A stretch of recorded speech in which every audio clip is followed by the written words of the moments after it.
మన ప్రభువును రక్షకుడు నేను యేసుక్రీస్తు నామములో అందరికీ వందనాలు. ఈరోజు దేవుని యొక్క వాక్యము ఆదికాండము 24వ అధ్యాయము 1వ వచనము.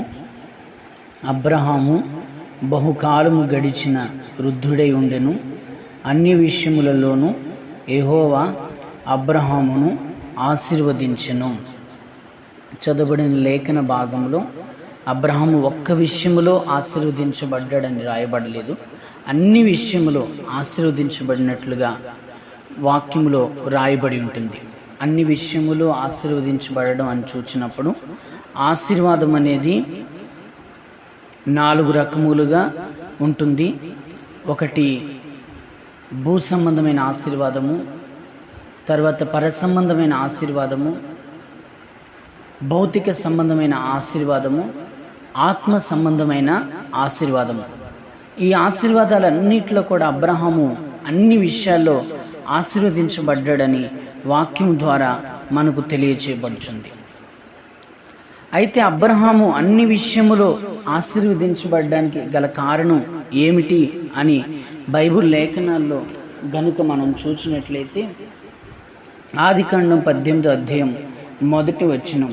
మరియు మమ్రే దగ్గరున్న సింధూర వనములో అబ్రహాము ఎండవేళ గుడారపు ద్వారమందు కూర్చుని ఉన్నప్పుడు యెహోవా అతనికి కనబడెను.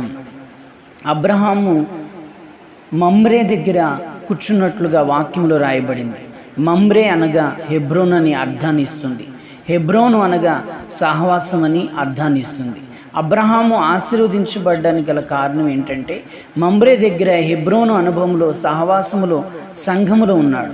అందువల్ల అబ్రహాము ఆశీర్వదించబడ్డాడు. ఇంకా మనం చూస్తే ఎండవేళ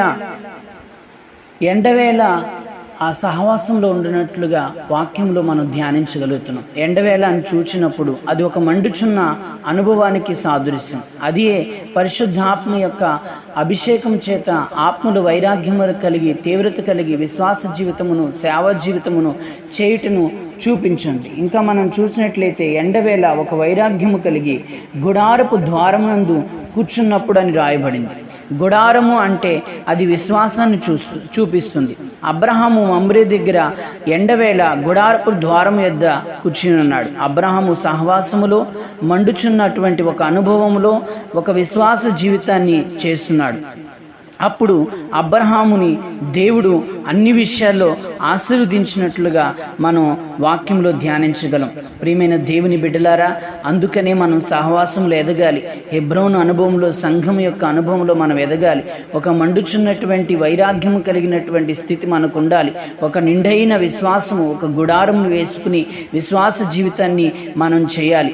అబ్రహాము మరి మనం చూసినట్లయితే అబ్రహామును గూర్చి కొత్త నిబంధనలో రాయబడి ఉంటుంది. దేవుడు దేనికి శిల్పియు నిర్మాణకుడై ఉన్నాడో ఆ పునాదులు కలిగిన పట్టణం కొరకే అబ్రహాము ఎదురు చూస్తున్నాడు అని రాయబడి ఉంటుంది.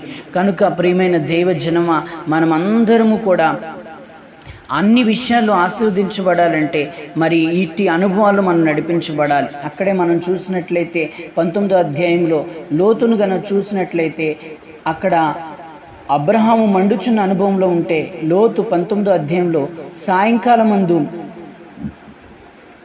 సాయంకాలమందు ఆ ఇద్దరు దేవదూతలు సొదొమ చేరినప్పటికీ లోతు సొదొమ గవిని యొద్ద కూర్చున్నట్లుగా రాయబడింది. అంటే సాయంకాలం అనే చల్లపూట చల్లారిపోయే ఒక అనుభవాన్ని చూపిస్తుంది.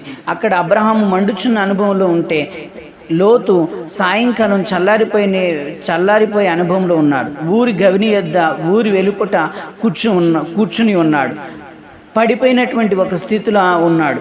అందుకే ప్రియమైన దైవజనమా, లోతు ఆశీర్వదించబడలేదు, అబ్రహాం అన్ని విషయంలో ఆశీర్వదించబడ్డాడు. మనము కూడా అన్ని విషయంలో ఆశీర్వదించబడాలి అని అంటే నిశ్చయముగా మనకు నిండైన విశ్వాసం ఉండాలి, మండుచున్న అనుభవం ఉండాలి, సహవాసంలో ఉండే అనుభవం, హెబ్రోన్ అనుభవం, దేవుని సన్నిధికి వెళ్ళే ఒక అనుభవం, దేవుని సేవకులతో సంఘముతో సహవాసం చేసే ఒక అనుభవం మనకు ఉండాలి. నిశ్చయముగా అటు మార్గాల్లో ప్రభు మనల్ని నడిపించునుగాక. ఆమేన్. ప్రార్థన. కృపగల దేవా, దయగలిగిన రాజా, ఈరోజు మాతో మీరు మాట్లాడారు. అబ్రహాము అన్ని విషయములు ఆశీర్వదించబడ్డాడని, దానికి కారణం అబ్రహాము నాయన మమ్రే దగ్గర సంఘములో హెబ్రోను అనుభవంలో నా తండ్రి ఉన్నాడని, ఎండవేళ మండుచున్న అనుభవంలో ఉన్నాడని, విశ్వాసం కలిగి గుడారాన్ని వేసుకున్నాడని, లోతైతే చల్లారిపోయిన అనుభవంలో కనబడుచున్నాడని మీరు తెల్లగా మాట్లాడారు. మేము కూడా అన్ని విషయంలో ఆశీర్వదించబడటకు అటు అనుభవాల్లో నడిపించి ప్రభా, నీ రాకడ కొరకు, రాజ్యం కొరకు ప్రభు సిద్ధపరిచి ప్రతి ఆశీర్వాదాన్ని అబ్రాహం వల్లే మేము పొందుకున్నట్లుగా సహవాసంలోను ప్రభా, మండుచున్న అనుభవంలోను నాయన మమ్రేలోను ఎదుగునట్లు కృప చూపమని యేసు నామమున అడుగుచున్నాం తండ్రి. ఆమేన్.